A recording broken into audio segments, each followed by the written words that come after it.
எல்லாருக்கும் வணக்கம். So first of all எல்லாருக்கும் ஒரு பிக் சாரி. ஏன்னா என்னால் ஒரு மாதமாக வீடியோவே அப்லோட் பண்ண முடியாத சுச்சுவேஷனில் தான் இருந்தேன் அப்படின்னு சொல்லலாம். ஸோ அதனால் ஒரு மாதமாக என்னால் வீடியோஸ் அப்லோடே பண்ண முடியல. இன்ஃபேக்ட் பயங்கர பதட்டத்தோடு தான் இந்த வீடியோவே ஷூட் பண்ணுறேன். ஆனால் ஒரு மாதமாக வீடியோ ஷூட்டே பண்ணாமல் ஒரு கண்டென்ட்ஸ் எல்லாம் யோசிச்சு தான் வச்சுருந்தேன். பட் ஆனால் வீடியோ ஷூட் பண்ண முடியல. அதுக்கு பிக் சாரி.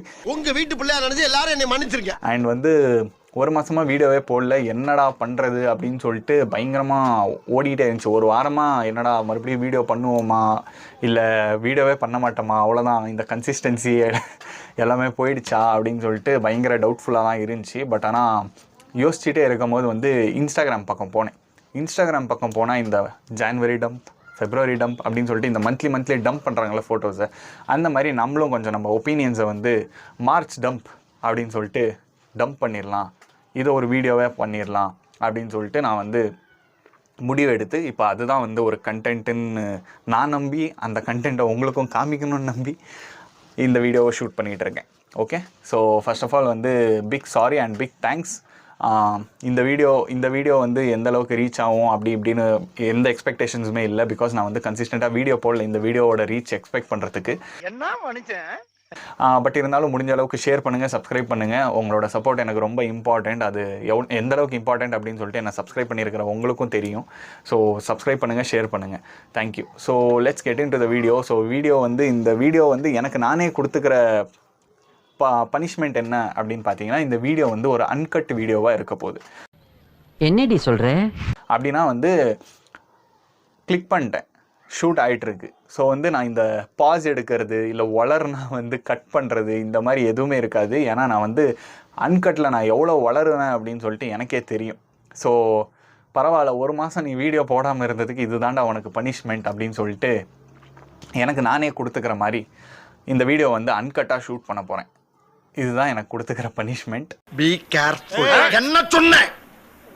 ஸோ ஏதாச்சும் தப்பு இருந்துச்சுன்னா மன்னிச்சுக்கோங்க, சப்போர்ட் பண்ணுங்கள். ஓகே, ஸோ இது மார்ச் டப் அப்படிங்கிற வீடியோ. ஸோ மார்ச்சில் சினிமா ரிலேட்டட் ஆகட்டும் இல்லை அதர் சோஷியல் ஃபேக்டர்ஸ் ஆகட்டும், எது இருக்கோ அதை எனக்கு எது தெரிஞ்சிருக்கோ, நான் எதை பற்றி எது பேசணும் அப்படின்னு நான் நினச்சனோ அதெல்லாம் ஒரு கண்டென்ட்டாக எழுதி இங்கே வச்சுருக்கேன். ஸோ நான் கீழே பார்த்துட்டு மேலே பார்த்தேன் பேசினேன் அப்படின்னா நான் கீழே நோட்ஸ் வச்சுருக்கேன். அதனால தான் நான் கீழே பார்த்துட்டு ஓகே இந்த பாயிண்ட்டை சொல்லணும் அப்படின்னு சொல்லிட்டு நான் உங்ககிட்ட சொல்லுவேன். ஸோ நீங்கள் மிஸ் அண்டர்ஸ்டாண்டிங் பண்ணிக்கக்கூடாது. Okay, thank you. So first cinema தான். எப்பயும் போல் நமக்கு என்ன, சினிமா தானே. ஸோ சினிமா செய்திகள் தான் பார்க்க போகிறோம். அண்ட் இந்த மாதத்தில் எனக்கு நிறையா படம் ரிலீஸ் ஆச்சு. நிறையா படம் அன்னோட்டிஸ்டாகவே போயிருக்கு. ஏன்னா நானே நோட்டீஸ் பண்ணல நிறையா படத்தை அந்த மாதிரி ரொம்ப நிறையா படம் ரிலீஸ் ஆச்சு. பட் ஆனால் நான் பார்த்துருக்கிற ஒரே ஒரு படம் வீரதீர சூரன். அந்த படம் தான் வீரதீர சூரன் பார்ட் 2. இது ஒரு டயர் 1 ஹீரோ சியான் விக்ரம் சாரோட படம். ஸோ இந்த படத்தை பற்றி சொல்லணும் அப்படின்னா, இந்த படம் இந்த படத்தை பற்றி பேசுகிறதுக்கு முன்னாடி நான் கொஞ்சம் ஃப்ளாஷ்பேக் போகிறேன். சியான் விக்ரம் சாரோட தங்கலான் அப்படின்னு ஒரு படம் வந்துச்சு. எல்லாருக்குமே தெரியும்னு நம்புகிறேன். பட் ஆனால் இந்த வீடியோ பார்க்குற நிறையா பேர் அந்த படத்தை பார்க்கல அப்படிங்கிறதும் எனக்கு தெரியும். ஏன்னா அது ஒரு சூழ்ச்சி. இது நான் ரொம்ப நாளாக பேசணுன்னு நினச்சது. ஸோ தங்கலான் படம் எனக்கு பயங்கரமாக பிடிச்ச படம். எனக்கு அந்த மனுஷன் அந்த படத்துக்கான எஃபர்ட்ஸ் இருக்குல்ல, அதை நான் பயங்கரமாக அட்மையர் பண்ணுறேன், ரெஸ்பெக்ட் பண்ணுறேன். ஆனால் அந்த எஃபர்ட்ஸ்க்கான ஒரு வேல்யூ அவருக்கு கொடுத்தாங்களா இல்லை அதோட ரெக்கக்னிஷன் கிடச்சிச்சா அப்படின்னு சொன்னால் இல்லை. ஸோ இந்த படத்தை அந்த தங்கலான் படம் ரொம்ப நல்ல படம். அந்த படத்தோட மினிமம் நான் ஒரு கலெக்ஷன் பொட்டென்ஷியல் இருக்கிற படம் சியான் விக்ரம் கெரியர்லேயே ஒரு ஹையஸ்ட் கிராஸராக இருந்திருக்க வேண்டிய படம் தங்கலான். பட் ஆனால் ஏன் மக்கள் அதை ஏற்றுக்கல, ஸ்லோவாக இருக்குது அப்படின்னு சொல்லிட்டுலாம் கிரிட்டிசைஸ் பண்ணாங்க. ஒரு பாஸ்டில் நடக்கிற ஒரு இன்சிடெண்ட்டை உங்களுக்கு கதையாக சொல்லும் போது உங்களுக்கு பாஸ்ட்டை பற்றி நிறையா தெரியாது. ஸோ அது கொஞ்சம் ஸ்லோவாக தான் பில்ட் பண்ணி அப்புறமேட்டு தான் ஹை கொடுக்க முடியும். எடுத்த உடனே ஹை கொடுக்கணும் அப்படின்னா நீங்கள் ப்ரெசென்ட் ஸ்டோரிஸை மட்டும்தான் நீங்கள் பார்க்க முடியும். ஸோ தங்கலான் ஒரு ஹியூஜ் டிசப்பாயிண்ட்மெண்ட் என்னென்னா, அந்த படம் வந்து வெற்றி அடையலை அப்படிங்கிறது தான் என்னோட ஹியூஜ் டிசப்பாயின்மெண்ட்டு. ஸோ அதுலேருந்து சியான் பவுன்ஸ் பேக் ஆகி வீரதீர சூரன் பார்ட் 2 அப்படின்னு அனௌன்ஸ் பண்ண உடனே நான் வந்து கொஞ்சம் எக்ஸைட் ஆகிட்டேன். Because is coming back to commercial aspects அப்படின்னு சொல்லிட்டு. ஸோ வீரதீர சூரன் படம் பற்றி பார்க்கணும் அப்படின்னா எஸ்யு அருண்குமார் அப்படிங்கிறவர் வந்து டைரக்ட் பண்ணியிருக்காரு. எஸ்யு அருண்குமார் இதுக்கு முன்னாடி என்னென்ன படம் டைரக்ட் பண்ணியிருக்காருன்னா பண்ணையாரும் பத்மினியும் அண்ட் சித்தா, சேதுபதி, சிந்துபாத் அப்படின்னு சொல்லிட்டு ஒரு நல்ல ஃபிலிமோகிராஃபி இருக்குது அவருக்கு. எஸ்யு அருண்குமார் அப்படின்னா ஒரு நல்ல ஃபிலிமோகிராஃபி வச்சுருக்காரு அவரோட கெரியரில். அந்த மனுஷன் வந்து சியான் விக்ரம் அப்படிங்கிற ஒரு ஹியூஜ் டேலண்ட் கூட கொலாப் பண்ணுறாரு. அது வந்து எனக்கு பயங்கரமான ஒரு ஹாப்பினஸ் கொடுக்கக்கூடிய விஷயமாக தான் இருந்துச்சு. அண்ட் எஸ்யு அருண்குமார் வந்து இந்த படத்தை வந்து ஃபஸ்ட்டு வந்து பார்ட் 2 ரிலீஸ் பண்ணுறாரு. ஃபஸ்ட்டு பார்ட் 2 ரிலீஸ் பண்ணிட்டு அப்புறமேட்டு தான் பார்ட் 1 அப்படின்னு ரிலீஸ் பண்ண போகிறோம் அப்படின்னு சொல்லிட்டு அவர் இன்டர்வியூவில் சொல்லியிருக்காரு. பார்ட் 2 வந்து என்னை பொறுத்த வரைக்கும் எதுக்கு இன்சிஸ்ட் பண்ணியிருக்காங்க அப்படின்னா அது அவருமே சொல்லியிருக்காரு, எடுத்த உடனே கதை உள்ள போகிறதுக்கு மட்டும்தான் வந்து பார்ட் 2 அப்படின்னு சொல்லிட்டு வச்சுருக்கோம் அப்படின்ட்டு. ஸோ பார்ட் 1 வருமா அப்படின்னா வந்து டவுட் தான். ஸோ படத்தை பற்றி பார்க்கலாம். படம் வந்து பட்டாசாக இருந்துச்சு, பயங்கரமான படம். ஏன்னா வந்து ஆக்ஷன் த்ரில்லர் அப்படின்னு சொல்லிட்டு இந்த படத்தை வந்து கேட்டகரைஸ் பண்ணாங்க. ஸோ ஆக்ஷன் த்ரில்லர் அப்படின்னு சொன்னால் ஃபர்ஸ்ட் ஆஃப் ஆல் வீரதீர சூரன் பார்ட் 2 பற்றி இன்னொன்று சொல்லணும். இந்த படத்தை வந்து நல்லாவே ப்ரொமோட் பண்ணியிருந்தாங்க. இந்த படத்தை வந்து பயங்கரமாக ப்ரொமோட் பண்ணியிருந்தாங்க. எப்படின்னா பெங்களூர், சென்னை, கோயம்புத்தூர் அப்படின்னு சொல்லிட்டு ஹைதராபாத் எல்லா பக்கம் ப்ரொமோட் பண்ணியிருந்தாங்க. இந்த படத்துக்கு வந்து ஒரு ஹியூஜ் பொட்டென்ஷியல் ஓப்பனிங்கை வந்து க்ரியேட் பண்ணி வச்சுருந்தாங்க ப்ரொடியூசர்ஸ். சியான் விக்ரமும் அவ்வளோதான். ப்ரொமோஷன்னா அவர் வாலண்டியராக எல்லா ஸ்டேட் எல்லா சிட்டிஸுக்கு போய் அவர் ப்ரொமோட் பண்ணி தான் அந்த படத்தை வந்து ரிலீஸ் பண்ணுறாரு. எந்த படமாக இருக்கட்டும் அவர் வந்து ஆன் ஸ்க்ரீன் ஆகட்டும் ஆஃப் ஸ்க்ரீன் ஆகட்டும் பயங்கரமான ஒரு எஃபர்ட்ஸ் கொடுக்குறாரு. பட் ஆனால் இந்த படத்துக்கு ஒரு விஷயம் நடந்துச்சு. என்னன்னா வந்து இந்த படத்துக்கு வந்து யூஎஸ்ஏ ப்ரீமியர் இல்லைன்னு ஃபஸ்ட்டு சொல்லிட்டாங்க. ஓகேவா? ஸோ யூஎஸ்ஏ ப்ரீமியர் இல்லைன்னு சொன்னோட்டி ஏன்னா எங்கேயுமே சீக்கிரமாக அர்லி ரிலீஸ் எங்கேயுமே இருக்காது. ஸோ தமிழ்நாட்டில் எப்போ ரிலீஸ் ஆகுதோ அப்போ தான் ரிலீஸுன்ட்டாங்க. ஸோ 9 AM தான் ஷோ. நானும் ரெடியாக இருந்தேன். அப்புறமேட்டு பார்த்தா ஃபஸ்ட் ஷோ கேன்சல்டுனாங்க. சரி ஓகே, கேடிஎம் இன்னும் வரல, ஃபஸ்ட் ஷோ கேன்சல் அப்படின்னாங்க. சரி மத்தியானம் ரிலீஸ் ஆகும் அப்படின்னு பார்த்தா மத்தியானம் ரிலீஸ் ஆகலை. என்னடான்னு சர்ச் பண்ணி பார்த்தோன்னா டெல்லி கோர்ட்டில் வந்து இந்த படத்தை வந்து ஸ்டே வாங்கியிருக்காங்க, ரிலீஸ் பண்ணக்கூடாது அப்படின்ட்டு. இந்த ஓடிடி ஹேண்டல் சைட்லேருந்து ஸ்டே வாங்கியிருக்காங்க, ரிலீஸ் பண்ணக்கூடாது அப்படின்ட்டு. அப்புறமேட்டு அந்த பிரச்சனையெல்லாம் சால்வ் பண்ணி ஈவினிங் 6 PM தான் வந்து இந்த படம் வந்து ரிலீஸ் ஆகுது. ஸோ இதனால் வந்து என்ன ஆச்சுன்னா இந்த படத்தோட ஓப்பனிங் வந்து பாதிக்கப்படுது. என்னன்னா ஆல்ரெடி நான் தங்கலானில் டிசப்பாயிண்ட் ஆயிருந்தேன். பிகாஸ் அது வந்து ஹியூஜ் கலெக்ஷன் பண்ணியிருக்க வேண்டிய படம், அதை வந்து ஸ்ட்ரைட்டாக வந்து நிராகரிச்சிட்டாங்க அப்படின்னு சொல்லிட்டு அதுவே ஒரு டிசப்பாயின்மெண்ட் ஆயிருந்துச்சு. அண்ட் இந்த படம் வந்து ஒரு ஹியூஜ் பொட்டென்ஷியலில் ரிலீஸ் ஆக வேண்டிய படம். அந்த ஃபஸ்ட் ஷோ செகண்ட் ஷோலாம் வந்து கிடச்சிருந்துச்சின்னா நைட் ஷோவோட கலெக்ஷன்ஸ் எந்த அளவுக்கு அதிகமாக இருக்கும். பிகாஸ் பாசிட்டிவ் வேர்ட் ஆஃப் மவுத்னால. ஏன்னா இந்த படம் அவ்வளோ நல்லாயிருக்கு. இந்த படம் வந்து ரிலீஸ் ஆகிருந்தால் காலையிலேயே வந்து அவங்களுக்கு இன்னும் ஒரு 10 crores 20 crores வந்து அடிஷ்னலாக வந்து கிடச்சிருக்கவும் வாய்ப்பு இருக்குது. ஸோ அந்த மாதிரி ஒரு கோல்டன் ஆப்பர்ச்சுனிட்டியை வந்து இந்த மாதிரி இஷ்யூஸ்னால வந்து நடக்கலை அப்படின்னு நினைக்கும் போது வந்து எனக்கு கொஞ்சம் வருத்தமாக தான் இருக்குது. அதையும் பதிவு பண்ணிக்கிறேன். அண்ட் படத்தை பற்றி பேசலாம். இப்போது ஸ்ட்ரைட் படத்தை பற்றி தான். படம் வந்து பார்த்திங்கன்னா பயங்கரமான ஒரு ஆக்ஷன் த்ரில்லர். ஸ்டார்டிங்லேருந்து எண்ட் வரைக்கும் பயங்கரமான ஆக்ஷன். அண்ட் இந்த படத்தில் வந்து சியான் விக்ரம் கூட துஷாரா விஜயன் தான் வந்து ஃபீமேல் லீடாக ஆக்ட் பண்ணியிருக்காங்க. என்னமா ஆக்ட் பண்ணுறாங்க. அந்த ஒரு வில்லேஜ் செட்டப் தான். வில்லேஜ் செட்டப்பில் விக்ரம் இருந்த லுக்கு வந்து சிட்டி சைடில் கூட யாராலையுமே அந்த மாதிரி ஒரு ஸ்டைலிஷாக ஒரு அவதாரில் இருக்கவே முடியாது. ஸோ அந்தளவுக்கு ஒரு வில்லேஜ் கெட்டப்பில் கூட அந்த மனுஷன் வந்து அவ்வளோ ஸ்டைலாக அவ்வளோ சாமிங்காக இருந்தார். ஸோ விக்ரம் சாரெல்லாம் வந்து 50 வயசுனா யாருமே நம்ப மாட்டாங்க. ஸோ அந்தளவுக்கு பயங்கரமான ஒரு ஆக்டர், பயங்கரமாக ஒரு ஃபிசிக்கல் ஃபிட்னஸ் வச்சுருக்காரு. அண்ட் படம் கதை வந்து நல்லா விறுவிறுன்னு போகுது. அது பாட்டுக்கு பயங்கர பேஸ் அப்படியே மேலேயே கிராஃப் அப்படியே மேலேயே போயிட்டுருக்கு. எந்த அளவுக்குனா நான்லாம் வந்து படம் பார்க்குற மாதிரி ஆரம்பிச்சிட்டேன். ஒவ்வொரு சீனுக்கெல்லாம் வந்து நான்லாம் காதை பொத்துறது கண்ணை மூடுறது அந்த மாதிரி வந்து பயங்கரமாக டச் த்ரில்லராக தான் இருந்துச்சு. பயங்கரமாக பில்ட் பண்ணிட்டே போகிறாங்க. எல்லாத்துக்குமே ஒரு பாஸ்ட்டை வச்சு அந்த பாஸ்ட்டை வந்து நோட்டீஸ் பண்ணிகிட்டே இருந்தாங்க. அந்த சம்பவம் ஞாபகம் இருக்கா, அந்த சம்பவம் ஞாபகம் இருக்கா, இது எப்படி வந்துச்சு தெரியுமா, இது எப்படி வந்து இதெல்லாம் வந்து நமக்கு சொல்லலை. பட் இருந்தாலும் அந்த டென்ஷன் பில்ட் ஆகுது. என்னடா பண்ணியிருப்பாங்க அப்படின்னு சொல்லிட்டு இன்டர்வல் பேங்கர் ஒரு பக்கம் இருக்குன்னு நினைப்போம். ஆனால் அங்கே இன்டர்வல் பேங்கர் கிடையாது. ஒரு லைட்டாக லைட் ஹார்ட்டடாக ஒரு லவ் ஒரு எமோஷனில் இருக்கும் போது ஒரு இன்டர்வல் பிளாக் கொடுக்குறாங்க. ஸோ அந்த மாதிரி எஸ்.வி. அருண்குமார் வந்து பயங்கரமாக இந்த படத்தை வந்து ஸ்டேஜ் பண்ணி பயங்கரமாக ரிலீஸ் பண்ணியிருக்காங்க. இந்த படம் வந்து ஹியூஜ் பிளாக் பஸ்டராக அமையணும்னு நான் நம்புகிறேன். ஏன்னா வந்து ஒரு 2 வீக் விண்டோ தான் இருக்குது இந்த படத்துக்கு. 2 வீக்ஸில் வந்து அந்த படம் எந்த அளவுக்கு மேக்ஸிமைஸ் பண்ண முடியுமோ அந்த அளவுக்கு மேக்ஸிமைஸ் பண்ணால் வந்து படத்தோட ப்ரொடியூசர்ஸ் எல்லாருமே ஹாப்பியாக இருப்பாங்க. அண்ட் பர்சனலி நானும் சியான் விக்ரம் சாருக்காக ஹாப்பியாக இருப்பேன். ஏன்னா இந்த படம் வந்து பொங்கலுக்கு ரிலீஸ் ஆக வேண்டியது. இந்த லைக்கான்னு ஒருத்தன் இருக்கான். அந்த லைக்கா பண்ண வேலைக்கு இந்த படம் ரெடியாக இருந்த படத்தை வந்து பொங்கலுக்கு ரிலீஸ் பண்ணாமல் அந்த ஸ்லாட் கிடச்சிருந்துச்சின்னா பயங்கரமாக இருந்திருக்கும் வீரதீர சூரன் பார்ட் 2 அப்படிங்கிற ஒரு படத்துக்கு. ஏன்னா வந்து இந்த டேட்டில் ரிலீஸ் ஆனதுனால இந்த படம் வந்து இன்னுமே எனக்கு வந்து டவுட்டாக தான் இருக்குது. நிறையா பேருக்கு தெரியுமா இந்த படம் ரிலீஸ் ஆயிருக்கு அப்படின்னு வந்து எனக்கு பயங்கர டவுட்டாக இருக்குது. இதுவே பொங்கலுக்கு ரிலீஸ் ஆயிருந்துச்சுன்னா சினேரியோவே வேறு. இது வந்து சியானோட பிக்கெஸ்ட் கம்பேக்காக இருந்திருக்கும். இன்ஃபேக்ட் இது வந்து கம்பேக் தான். பயங்கரமான கமர்ஷியல் எலிமெண்ட்ஸ் இருக்குது படத்தில். ஆனால் கமர்ஷியல் எலிமெண்ட்ஸ்னோடனே நம்ம வந்து ஹியூஜ் எக்ஸ்பெக்டேஷன்ஸ் ஃபுல்ஃபில் பண்ணுமா அப்படின்னா கமர்ஷியல் ஆஸ்பெக்ட்ஸில் ஃபுல்ஃபில் பண்ணல. பட் ஆனால் எனக்கு ஆன் ஹோல் இந்த படம் வந்து ஒரு நியூ எக்ஸ்பீரியன்ஸாக இருந்துச்சு, புது அட்டெம்ப்டாக இருந்துச்சு. So I loved the movie. நீங்களும் வந்து வீரதீர சூரன் பார்ட் 2 படம் பாருங்கள், சப்போர்ட் பண்ணுங்கள். ஸோ பயங்கரமான படம். அண்ட் வந்து நெக்ஸ்ட்டு பார்க்க போனால் இந்த 30ஆம் தேதி மார்ச் 30ஆம் தேதி சல்மான் பாயோட சிக்கந்தர் அப்படின்னு ஒரு படம்.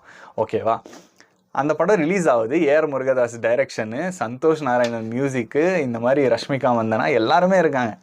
இந்த படம் வந்து என்ன ஆயிடுச்சுன்னா 30ஆம் தேதி ரிலீஸு, 29ஆம் தேதி. சாரி ஃபார் தி இன்டரப்ஷன் கால். இது வந்து பேசிக் மேனஸ் தானே. வீடியோ எடுக்கும்போது நம்ம வந்து சைலண்ட்டில் போட்டு எடுக்கணும் அப்படிங்கிறது பேசிக் மேனஸ். பட் ஆனால் எனக்கு அந்த பேசிக் மேனஸ் இல்லை. மேனஸில் எம் கூட எனக்கு இல்லை. இதனால தான் நான் வந்து வாழ்க்கையில் உருப்பட மாட்டேங்கிறேன் அப்படின்னு சொல்லிட்டு எனக்கே தோணுது. இட்ஸ் ஓகே, இன்னும் டைம் இருக்குது, உருப்பிட்டுருவோம். சாரி, நான் கொஞ்சம் எமோஷனல் ஆகிட்டேன். ஸோ சிக்கந்தர் பற்றி சொல்லிட்டு இருந்தால, சிக்கந்தர் படம் என்ன ஆச்சுன்னா வந்து ப்ரீவியஸ் டே நைட்டே வந்து ஹெச்டி லீக் ஆகிடுச்சு, பைரசி பண்ணிட்டாங்க. இது எப்படின்னு தெரில. வடக்கன்ஸ் வந்து பயங்கர ப்ரோக்ரெசிவாக இருக்கானுங்க. எதுலனா பைரசி லீக் பண்ணுறதுல. எல்லாம் புது படத்தையும் வந்து ஒரு வாரத்துலேயே ஹெச்டி லீக் பண்ணி விட்டுறானுங்க ஹிந்தி வெர்ஷனில். எப்படி தான் கிடைக்குதுன்னு தெரில. அவங்க சரி நம்ம சவுத் படம் தான் அப்படி பண்ணுறானுங்கன்னு பார்த்தா நார்த் படத்தையே அப்படி பண்ணுறானுங்க. அதுவும் ஒரு நாளைக்கு முன்னாடி, ரிலீஸுக்கு முன்னாடி நாள் நைட்டே ரிலீஸ் பண்ணிட்டானுங்க. I don't know where piracy is going, எப்படின்னு தெரில. எப்படின்னா வந்து தியேட்டர் ரிலீஸ் தான். தியேட்டர் ரிலீஸை வந்து ஏஐயில் வந்து குவாலிட்டி என்ஹான்ஸ் பண்ணுறாங்க. குவாலிட்டி என்ஹான்ஸ் பண்ணிட்டு நாய்ஸ் க்ளீனிங் பண்ணுறானுங்க. இதெல்லாம் க்ளீன் பண்ணிட்டு ஹெச்டி வெர்ஷனாக ரிலீஸ் பண்ணுறானுங்க. இந்த அளவுக்கு ப்ரோக்ரெசிவாக வடக்கன்ஸ் எப்படி இருக்காங்கன்னு எனக்கு புரியல. ஒரு காலத்தில் நம்ம தமிழ் ராக்கர்ஸ் தான் வந்து அந்த பேரை மட்டும் வச்சுக்கிட்டு தமிழன் தாண்டா இதை பண்ணுறான் அப்படின்னு சொல்லிட்டுலாம் வந்து கிரிட்டிசைஸ் பண்ண காலமும் இருக்குது. பட் ஆனால் இப்போ வந்து வடக்கன்ஸ் are going way to ahead of us. எதுலனா பைரசி பண்ணுறதுல.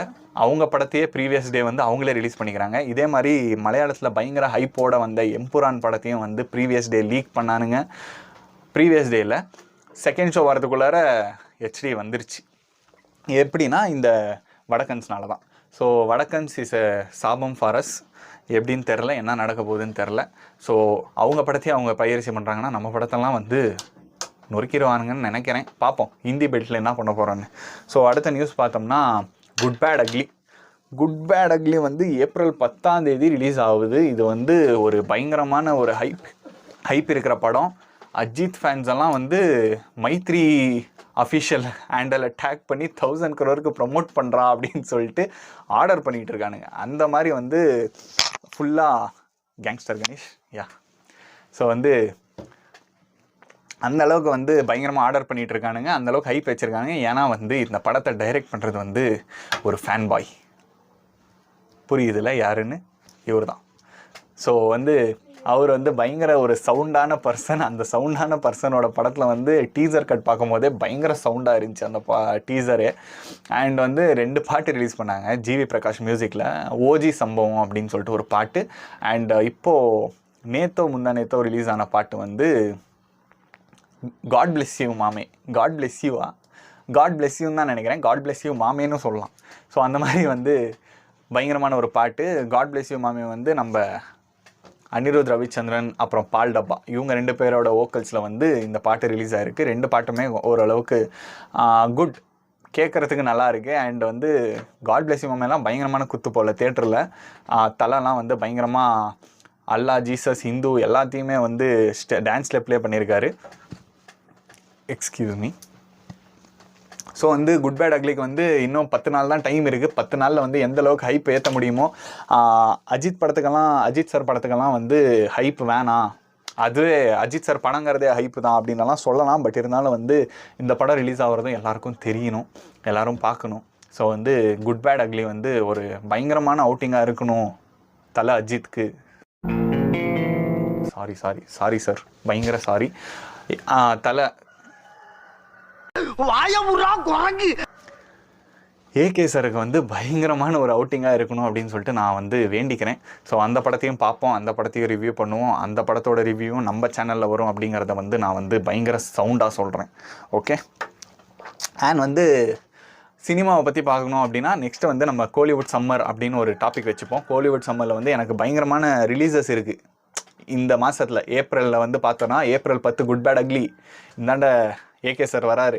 இந்தாண்ட பார்த்தா தானு என்ன சொல்லிட்டாரு அப்படின்னா, கலைப்புலி தானு சார் வந்து என்ன சொல்லிட்டாருன்னா, சச்சினை நாங்கள் ரீரிலீஸ் பண்ணுறோம் அப்படின்னு சொல்லிட்டு போன வருஷமே அனௌன்ஸ் பண்ணிட்டாரு. போன வருஷம் அனௌன்ஸ் பண்ணி இந்த வருஷம் டேட்டும் சொல்லிட்டாரு, ஏப்ரல் 18.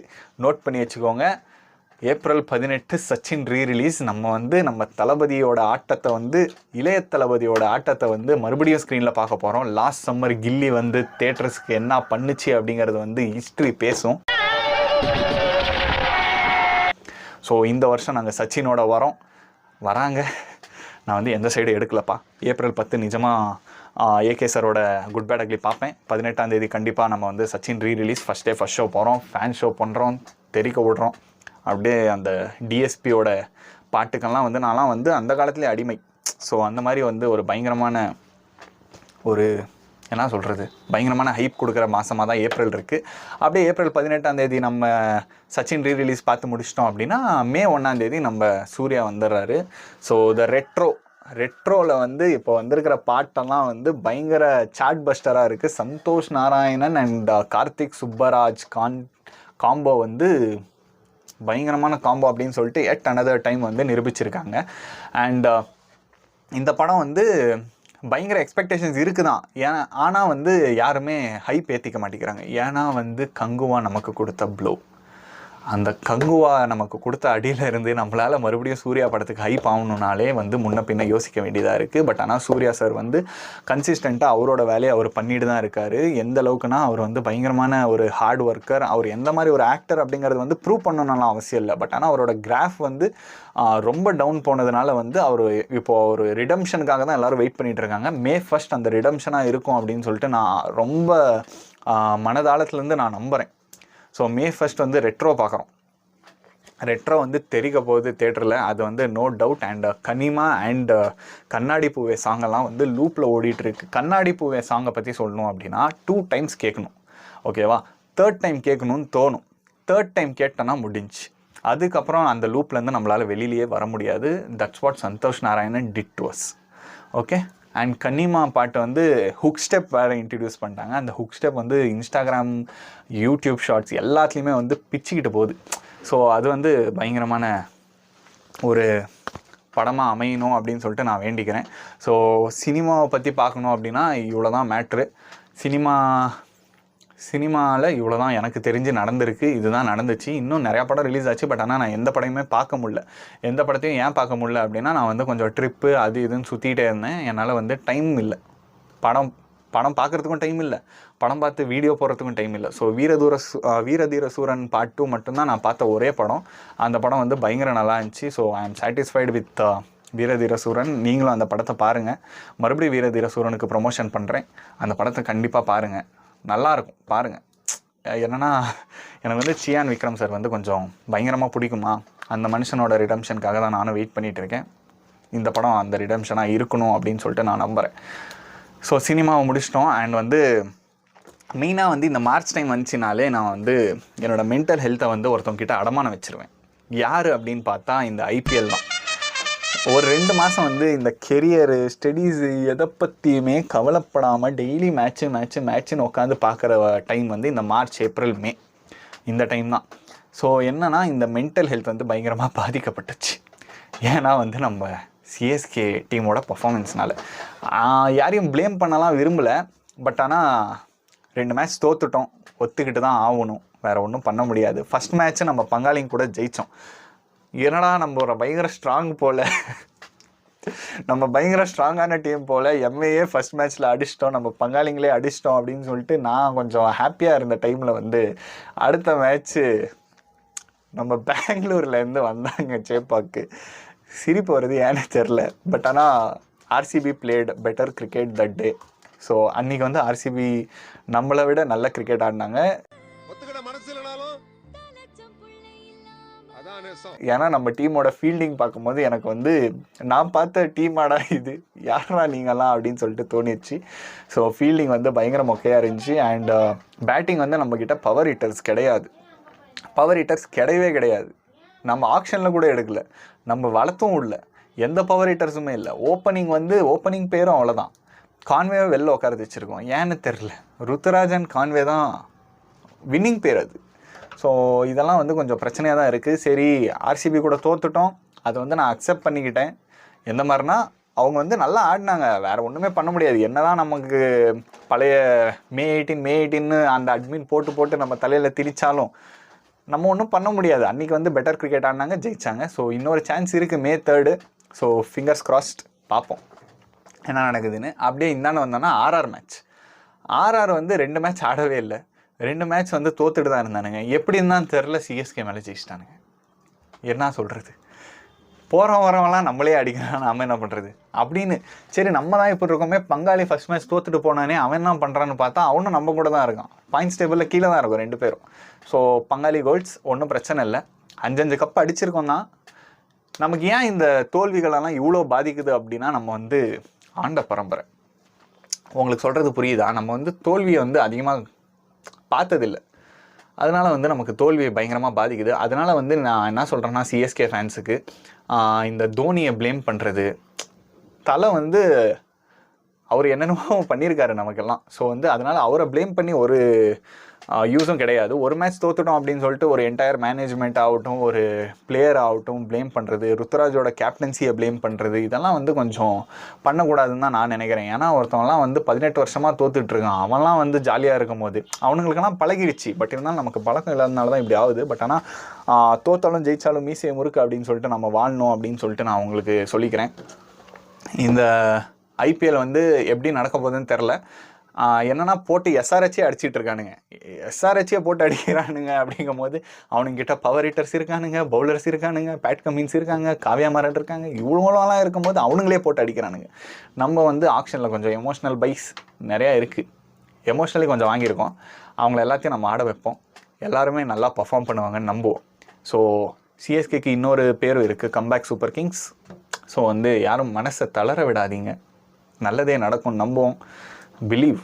நம்ம வந்து எப்பயுமே கான்சிஸ்டண்ட்டாக இருக்கணும்.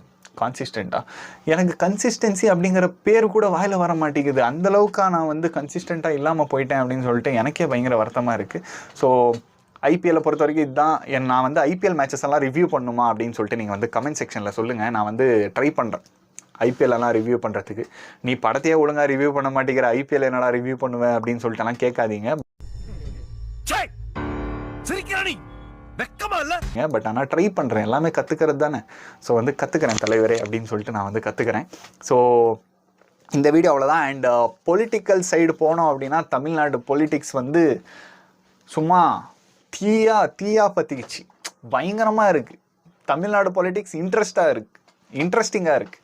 எதனால அப்படின்னா நம்ம தளபதினால தான் அப்படின்னு நான் சொல்லுவேன். எனக்கு வந்து பயங்கரமாக பொலிட்டிக்கல் நாலேஜ் இல்லை, பட் இருந்தாலும் பொலிட்டிக்கல் ஒப்பீனியன் சொல்கிறதுல வந்து தப்பில்லைன்னு நம்புகிறேன். ஸோ என்னென்னா வந்து நான் ஒரு மேலோட்டமாக சொல்கிறேன், பட் ஆனால் கொஞ்சம் டெப்த்தாக இறங்க விரும்பலை.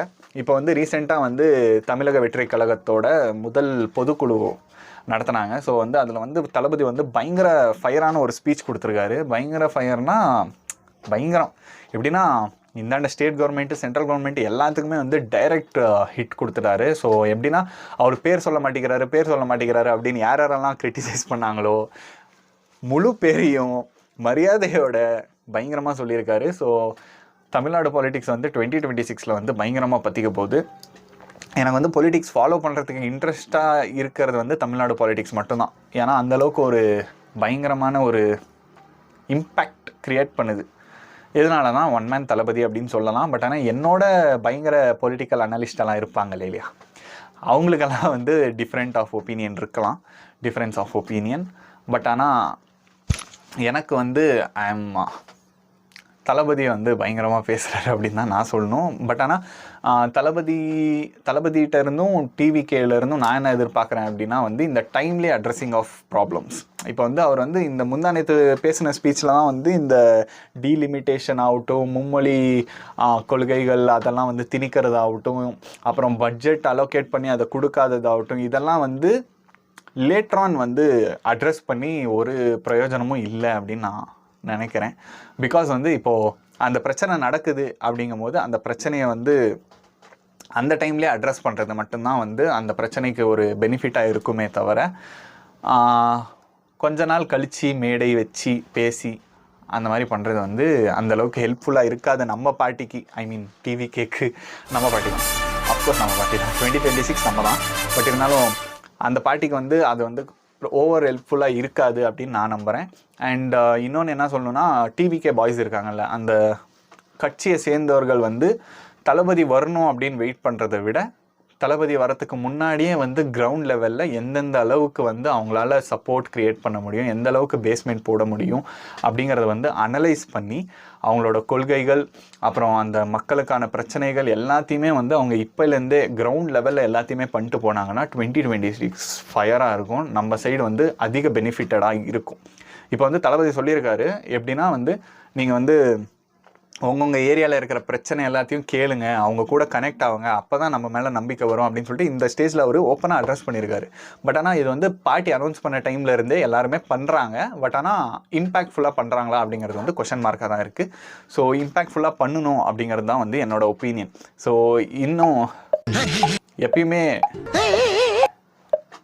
காலம் கடந்து போச்சு அப்படின்னு சொல்லிட்டு நினைக்க முடியாது, எப்போ வேணாலும் கம்பேக் கொடுக்கலாம். ஸோ அதுதான் வந்து இந்த சுச்சுவேஷன்லேயும் டிவிகே பாய்ஸ் பண்ண வேண்டியது.